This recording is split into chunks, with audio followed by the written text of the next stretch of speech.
Welcome on into the All Aussie Rules YouTube channel. We've got another season preview coming up today. It's the Collingwood Magpies 2026 AFL season preview.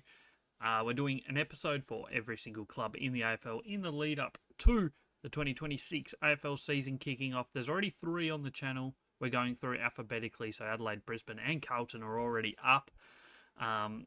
Essendon's coming up next after Collingwood. Then we've got Fremantle working all the way through to West Coast and Western Bulldogs, the last 2. All episodes will be out in the month of February, so we've got another 20 odd days of content in terms of AFL season previews coming out. Make sure you check them all out. Hit that subscribe button if you haven't already. Don't forget to check out the podcast. Goes live once a week at the moment, twice a week as of 2 weeks' time. Previewing everything you need to know leading into the AFL season. Goes live here on YouTube, Spotify, and on Apple Podcasts. Don't forget to leave a comment. Let me know what you think of Collingwood's chances in 2026. It's going to be an interesting year for the Pies. So let's jump into it. Let's bring you all the content that you need to know for Collingwood. That didn't work. There we go. So I've looked back at last year before we head forward and look at the future. Finished 4th in the home and away season. Obviously, they were first for a fair chunk of the season.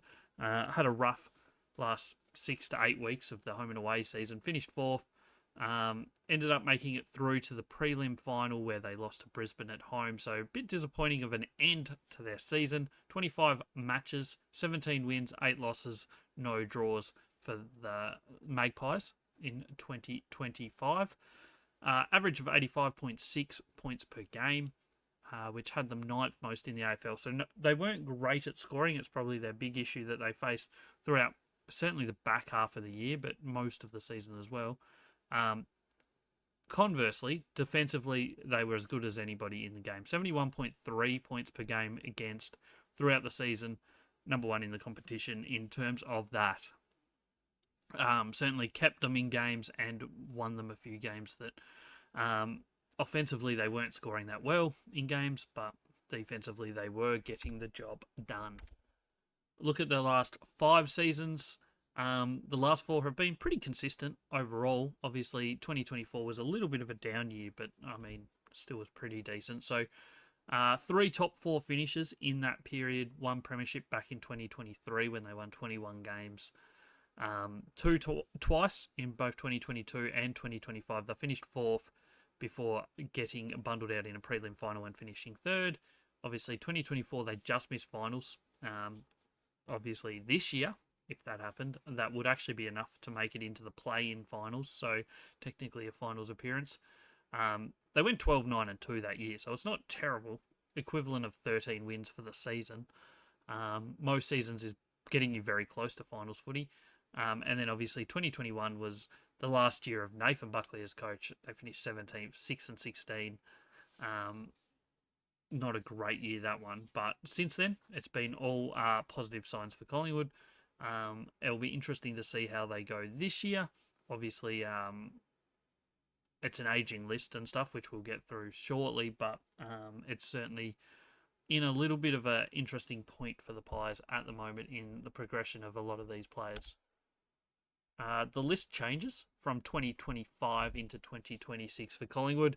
There's quite a bit that happened in the off-season for Collingwood, so the only player that's come in that has AFL experience already is Jack Buller in a trade across from Sydney.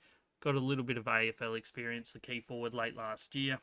I've bought him across, so he'll be looking to get probably into this team pretty early in the season, I would imagine, if he can stay fit and healthy. Obviously, we'll get to it in a minute, but my check out as a key forward, so there certainly is a spot in the key forward lineup for Collingwood at the moment. And then in the draft, they went a little bit busier than normal. No first round picks, but they did get Tyon Prindable, pick 32. He was one that wasn't matched by Brisbane. Sam Swadling, 37, Zach McCarthy at pick 55, and Angus Anderson at pick 57. And then in the rookie draft, they went with Jai Saxena. He's looks like a live wire forward at the moment, and that's their ends for this season going into 2026. Leaving the club, there's a big list here, and quite a lot of senior aged players. So first of all, Brody Mychek goes across to Melbourne in a trade. He boosts their forward line a little bit and obviously hurts Collingwood's forward line with him leaving. Will Hoskin-Elliott is retired. Premiership player. He departs. And then the rest are delisting. So we've got Mason Cox, who's now found his home at Fremantle. Charlie Dean was delisted. Ash Johnson. Finn McRae delisted and ends up at West Coast. And then Oleg Markov and Tom Mitchell both delisted as well. So from that list, you're looking at Mychek, Hoskin-Elliott, Cox, Markov, and Tom Mitchell, who are all senior aged players. Definitely most of them 30 or above. I don't know if Markov is 30. He's around about that age though, I think. So they have got rid of a lot of their older players on their list. They still have quite a few. Don't get me wrong. Pendlebury, Sidebottom, Crisp, DeGoey, Howe. There's plenty of them. So they needed to start culling them, and that's obviously what they've done in this pre-off season, and they'll probably be doing it again with more at the end of this season, you'd have to think. Looking at the depth chart for Collingwood, starting in the back line, little bit of words on these. This is using our rating system, my rating system at All Aussie Rules. We give every player a rating every single game based on their stats and a few other things. And then also their position. From that, we determine the rankings, I guess, and then a rating for them. So each position, top 10% of each position is an elite player. They're the purple ones. There's no Collingwood players, defenders in that elite range. Top class is 10 to 25%, which is your blue ones. Above average is 25 to 40%, which are your green ones. And then average is 40 to 60%, which are the yellow ones. Orange are below average, so that's 60% and below. Red means that they play were on the list or a list last year and did not play a game. And then your pinky purpley kind of colour is for rookies, so that's anyone that was drafted in either the rookie draft or the national draft in the off season that wasn't on a list last year. So some players did get redrafted. Obviously, they won't be in purple or pink. So yes, a look at Collingwood here and what they've got. We'll start with the general defenders. They have plenty of talent in this area. Josh Dacos obviously was their highest rated last year. Had a really good year. 15th best general defender in the competition. Rated just over 100 per game. I think they probably, in my opinion, would be looking to give him a lot more midfield time in 2026. I think that's their best option. With a few aging midfielders, he really changes the game when he goes in that midfield role. Obviously, he was an outside midfielder before last season going back. I think inside mid is a genuine possibility for him and for Collingwood. I think him, his brother Nick, and Ned Long are probably the starting three in the middle with Darcy Cameron that Collingwood should be aiming for. Whether that's how it eventuates, probably not, but that's how I see it. Maynard was the second highest rated. You know what you're going to get from Maynard. Sometimes has to play on a bit of a more taller attacker, sometimes, depending on injuries and stuff, like how it went down for big chunks of the second half of the season, and players like Maynard and Quainer had to step up and play a bit taller than normal, but he did his role really well throughout the season. Dan Houston's first year at Collingwood was a big drop off, so his average in 2024 at Port Adelaide was over 100. Last year it dropped down to an 88. He's certainly someone that can bounce back. He's certainly capable of being elite. I think they used Josh Dacos a lot more than they used Dan Houston last year as that ball user out of the back line. Potentially, if Josh Dacos was to go into that midfield role, you might see a bit more from Dan Houston. That's my thoughts on it. Whether that's how it eventuates, I guess we'll have to wait and see. Harry Perryman had a really good first season in Collingwood. There was talk about him playing some more midfield than he did. In the end, there was a couple injuries early season that forced him to go back from pretty much the start, from about the second or third game of Collingwood's season, and he just kind of stayed there for the rest of the year and did a really good job of it. So, I mean, he's only rated in that average category, but I think they'll be pretty happy with what he produced throughout the season. Isaac Quainer, another one, bit down on his rating from the year before. 2024 and 2022, I think, were great years for him. There's just a lot of talent back there, so his ball use isn't really needed, and he's more needed as that lockdown defender. Will Parker came in for a couple games, including a really important role off the bench in the qualifying final. He's pretty much a depth player for them at the moment. Jacob Ryan and Giaff didn't play last year. Ryan, there was a little bit of hope about him in the pre-season last year. He played some good practice games, but injuries and whatnot stopped that from happening. So maybe we'll see him get a go this year in 2026. Key defender-wise, we've got Darcy Moore, obviously their best key defender in terms of numbers. His best is to be on the second or preferably the third best tall forward, in my opinion. Billy Frampton, for most of last year, was taking the number one key forward. And then Howe and Moore would be on the second and third when they're both out there. I think Howe's their most important defender. I think he gives them the structure and keeps them kind of playing the right roles and in the right positions. And I think he's very important. But Darcy Moore is probably the more attacking defender that can run off players and dispose of the ball and set up scoring opportunities. As I said, Billy Frampton typically takes the number one attacker. He's a lockdown defender. He's never going to be a superstar at that, I don't think. But he does, in my opinion, did his role really well in 2025. And if they get that again from him, they'd be more than happy, I reckon. Reef McGuinness obviously moved to the defence last year and then did his knee in game number 2 or 3 of the season. I can't remember which one it was. Very early in the season. Might have been round 2. And missed the rest of the year. We'll see how that plays out. Billy Frampton probably did enough, in my opinion, to be that number one choice of the defender, but Reef McGuinness will certainly get some opportunities this year. Joel Cochran, we haven't seen at AFL level as yet. Moving into the forward line, general forwards at the moment. First of all, there's plenty of players on this list for Collingwood. Lachie Schultz was the highest rated last year. His defence and pressure are as good as almost anybody in the AFL. He did a really, really good job of putting that pressure on and turning the ball over to create goal and scoring opportunities for Collingwood. He was their highest rated. He'll definitely be one of the first selected in this forward line for Collingwood. Jamie Elliott's goal scoring ability last year was outstanding. It was by far his best season in the AFL. He ended up with about 50 goals for the season, which is an outstanding outcome from a medium-sized forward. Bo McQuarrie goes missing at times. He takes the game on, though.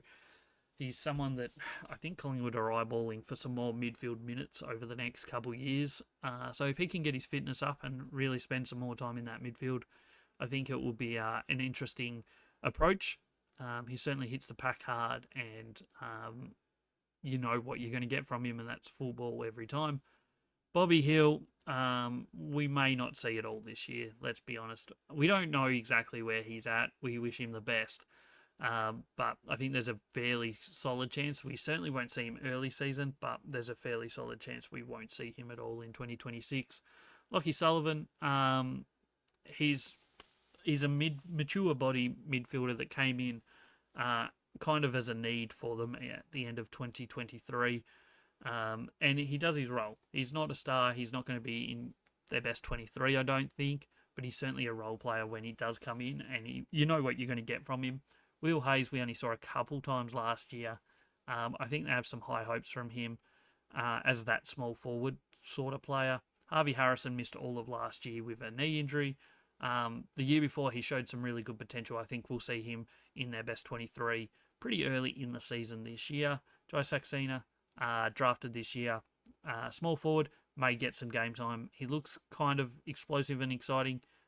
Whether he's quite ready for AFL level or not, I guess we'll find out. But over the next couple of years, he's an exciting prospect. Samuel Swadling, I don't think we'll see too much of him this year. He'll probably be a lot of VFL time.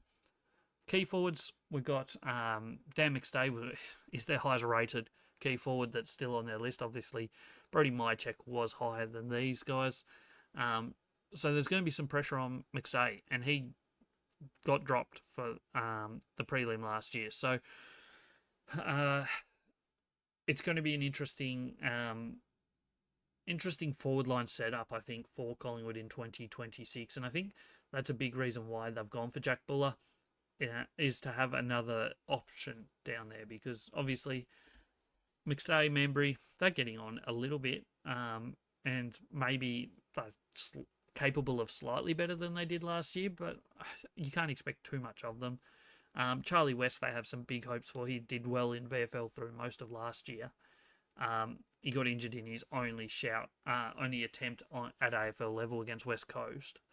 And Jack Buller, he showed some good signs for Sydney. So I think they've got some good options there. Noah Howes was drafted in the mid-season draft last year, didn't get a game, but another prospect there. And Zach McCarthy, who's a tall that was drafted, maybe a ruck, tall forward sort of combo in future years. I doubt we'll see him in 2026 at AFL level, though. Moving into the midfield, and we start with the inside mids. Obviously, Nick Dacos is one of the best inside mids in the competition, only rated as top class last year, but he's an absolute star. There's no doubt about it. He's a game breaker. He's the one you want the ball in his hands. He'll take that kick that nobody else will take, and he'll make it most of the time. So he's an absolute star and will continue to be. Scott Pendlebury was their second highest rated inside mid. Obviously played over 400 games. This is season 565 for him. Obviously that's an exaggeration, but it's like season 20 odd for him. A fantastic career. Probably you'd have to think this is his last year. But he showed plenty of signs last year that he still got it. Obviously, he did do his injury in a minute into the prelim final. Sidebottom, similar sort of story to Pendlebury. A couple of years younger. He did look almost gone a couple seasons ago, and then he really rejuvenated last year. He was very important to them in a variety of roles, and that's what kind of he offers. He can go back, he can go out on the wing, he can go play inside mid, he can go forward and kick goals. So he does offer a lot of opportunities there. Ned Long is their prospect to be that hard-nosed tackling inside mid, kind of in the role of a James Rowbottom, potentially. And I think he's more than capable of increasing that number of ranked 49 as an inside mid. I could see him being a top 30 this season for sure. Jordan De Goey, he had a rough year last year. Not fantastic from him. Spent a lot of time injured, struggled to make massive impacts, but then late season, the final game of the year against Melbourne, and then again in the qualifying final, he was very, very important. So if he can be fit and healthy, he is a game breaker. He's a game changer. So he's still very important to this team if he can stay fit and healthy. Angus Anderson picked 57 in the draft, so you wouldn't expect too much from him in 2026. However, there's plenty of talk in Collingwood at the moment, I believe, that he is almost ready for AFL already. So we'll see if that eventuates. He might get a game or two. But whatever he does this year is building blocks for future, obviously. Harry DiMaria is probably at his last chance to really make an impact. He hasn't got an AFL game yet. He's been on the Collingwood list for 2 seasons, played a lot of VFL. I think towards the end of last year was starting to show some good signs, so we'll see if he can finally break in. And Tyne Prindable, I think they have some high hopes, will be a really good player in the future. Outside mids, Jack Crisp can play outside mid, inside mid. He can go forward, he can go back, kind of like a side bottom. Obviously, above 30 years of age as well now. He's played 250 odd games in a row. He's a gun. He played really well last year. He was outstanding. If he can do that again this year, they'll be very happy. Lipinski, he was ranked 18 as an outside mid. He's one of the best ball users into the 50 in the competition. He does play high half forward at times as well. We'll see probably much the same output from him as last year. Ed Allen, I think there's hopes in Collingwood land that he takes another step this year. He was a little bit in and out of the side at times last year. he's a runner. He's a very good runner, so we'll see that again. Roan Steele was picked up in the mid-season draft, did pretty solid throughout the last 6 or 7 games. He was always in the team, sometimes the sub. He did okay. Ruckman, Darcy Cameron's one of the best ruckmen in the game. Best intercept marking ruckman in the game probably last year. Obviously, ruck rules change a bit this year. I don't think it will hurt him too much. He won't benefit too much either. He'll be probably one that stays similar. Some will drop, some will rise. I think he probably stays about the same. And then the other two we haven't seen at AFL level yet in Smith and Steen. I doubt we'll see them unless, obviously, Darcy Cameron gets injured, because they'll play Darcy Cameron as the one-out ruck, I think, for most of the season, with help as from a key forward like Dan McStay. Best 23 that I have put together for Collingwood. Got Jamie Elliott, Tim Membry, and Bobby Hill as the full forward line. Obviously, Bobby Hill is unlikely to be playing, but I've got him on there at the moment.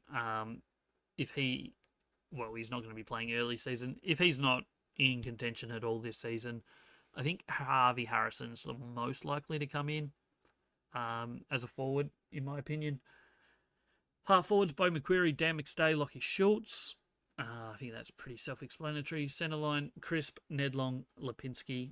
And your followers, Darcy Cameron, Nick Dacos, and Scott Pendlebury. Pretty self-explanatory there as well. Although I would like to see Josh Dacos move into that middle role. And then maybe Pendlebury starting on the bench with either Perryman or Quainer taking up the Josh Dacos spot on the half-back flank would be my ideal world, I think. Half-back line, Josh Dacos, Darcy Moore, Dan Houston. Hopefully Dan Houston can be that number one ball user out of the half-back line if Dacos does go into the middle. Full-back line, Frampton, Howe, as I said, the most important player, Howe. Frampton takes the number one attacker, though, and Maynard. And then your interchange of side bottom, DeGoey, Perryman, Quainer, and Ed Allen. The next 6 in line, as I said, Harvey Harrison comes in for Bobby Hill, in my opinion. Reef McInnes and Billy Frampton will probably be interchangeable at times. Jack Buller certainly will get an opportunity, I think, as the 1 or 2 key forward. Roan Steele, Charlie West, I think, will also be given opportunities as a key forward this year. And Will Parker as a depth lockdown defender sort of player. Final thing to look at is the fixture and who they play and where they play. So 5 home games, 5 away games, 13 neutral games. So that's games against other Victorian teams at the MCG or Marvel Stadium. And obviously 1 neutral game for Gather Round in round 5. Whereabouts all their games are: 17 in Victoria, 2 in South Australia, 1 in WA, 1 in New South Wales, and 2 in Queensland. So 2 trips to Queensland for both Queensland teams. Only play Adelaide in South Australia. The other one is Gather Round.